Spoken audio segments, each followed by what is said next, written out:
नमस्कार दोस्तों, आपका हमारे चैनल कैलाश 3982 पर स्वागत है। यहाँ आपको भारत की पौराणिक कथाएं, रामायण और महाभारत की रहस्य भरी कहानियां, देवी देवताओं के चरित्र और भागवत ज्ञान मिलेंगे। अगर आप मैथोलॉजी और धार्मिक कहानियों में रुचि रखते हैं तो हमारे चैनल को सब्सक्राइब, लाइक और कमेंट करें और हमारे सफर में शामिल हो जाएं। तो चले महाकुंभ की कहानी सुनते हैं। पवित्र गंगा के किनारे बसा प्रयागराज इन दिनों श्रद्धालुओं की भीड़ से भरा था। महाकुंभ का पावन पर्व था, जहां करोड़ों लोग संगम में डुबकी लगाने आए थे।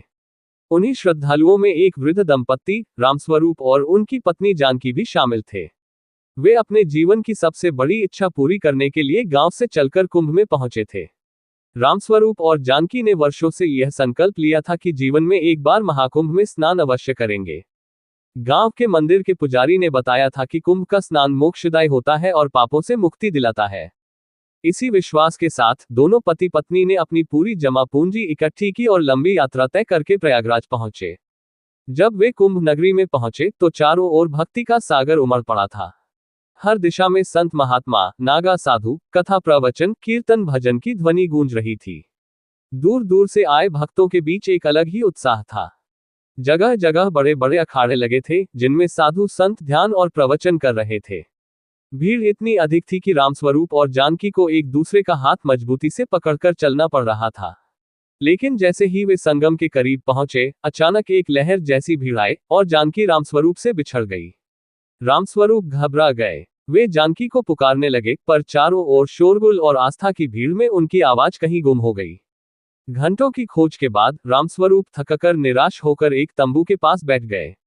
उनकी आंखों से आंसू बहने लगे। तभी पास खड़े एक संत ने उनसे उनकी परेशानी पूछी। जब रामस्वरूप ने अपने दुख की बात कही तो संत ने अपने शिष्यों को मदद के लिए भेजा। उधर जानकी भीड़ में भटक रही थी, लेकिन एक परिवार ने उन्हें संभाल लिया और रामस्वरूप को खोजने में मदद की। आखिरकार घंटों बाद गंगा किनारे एक शिविर में दोनों का पुनर्मिलन हुआ। दोनों की आंखों में आंसू थे, लेकिन यह आंसू खुशी के थे। अगले दिन सूर्योदय के साथ ही दोनों ने पवित्र गंगा में स्नान किया। जब रामस्वरूप और जानकी ने जल में डुबकी लगाई तो उन्हें ऐसा लगा मानो उनका जीवन सफल हो गया हो। उनकी आत्मा हल्की हो गई और वे एक नई शांति का अनुभव कर रहे थे। महाकुंभ केवल एक मेला नहीं, बल्कि श्रद्धा, आस्था और मोक्ष की यात्रा है। ये वह स्थान है जहां इंसान न सिर्फ अपने पापों का प्रायश्चित करता है, बल्कि ईश्वर से आत्मिक संबंध भी जोड़ता है।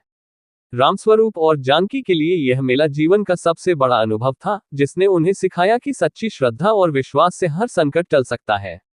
कुंभ केवल एक आयोजन नहीं, बल्कि एक चमत्कार है जो भक्तों को ईश्वर से जोड़ता है।